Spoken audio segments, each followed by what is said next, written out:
आपण जेव्हा भाड्याच्या घरात राहत असतो ना, पण ते जरी परक्या लोकांच्या नावावर असलं आणि आपण त्या घरामध्ये राहत असलो ना भाडेकरू म्हणून, ते आपल्या नावावर जरी नसलं ना, तरी ते आपलं स्वतःचं हक्काचं असल्यासारखंच आपण राहत असतो त्या घरामध्ये.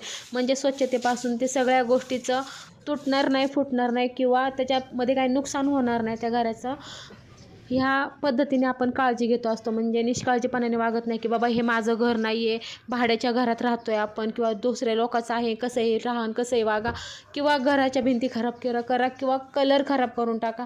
तर तसं नाही, कारण आपल्यालाही ते आपलं घर असतं. त्याच्यामध्ये आपले सुखदुःख, वाईट प्रसंग किंवा चांगले प्रसंग आपण त्याच्यामध्ये अनुभवलेले असतात. वाईट दुःखातून गेलेला असतो किंवा वाईट माणसांसोबत किंवा वाईट लोकांसोबत आपले वाईट आणि चांगले गोष्टी आपल्या घडून गेलेल्या असतात किंवा आपण खूप छान त्याच्यामध्ये दिवस घालवले असतात. म्हणून हे आपल्या आठवणीतले दिवस असतात आणि त्याच्यामध्ये खूप छान असे क्षण आपण घालवलेले असतात.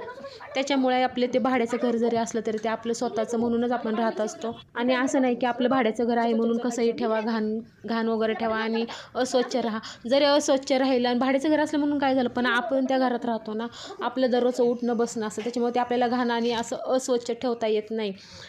ह्या गोष्टी माझ्या पटतायत ना. आणि बरेचसेच अशा आहेत की भाड्याच्या रूममध्ये राहतात किंवा गावाकडून इकडे पुण्यामध्ये किंवा पुण्यासारख्या शहरामध्ये किंवा मुंबईसारख्या शहरामध्ये येऊन राहतात किंवा काही जणांची मजबुरी असते त्याच्यामुळं सुद्धा राहतात. म्हणजे भाड्याचं घर असलं म्हणून काही वाईट नसतं. आणि मला बऱ्याच जणांच्या कमेंट येत आहेत की घरात स्वच्छता ठेव जा. माझ्या घरामध्ये मी भाड्याच्या घरात राहते खरं सांगायचं म्हटलं तर. आणि मी तरी माझ्या घरात एवढी स्वच्छता ठेवते ना, की म्हणजे मला जसं जमन तसं ठेवते. आणि कोणी जरी माझ्या घरी आलं ना तर मला नावं ठेवणार नाही की तुझं घर अस्वच्छ आणि घाणेरडं असतं म्हणून.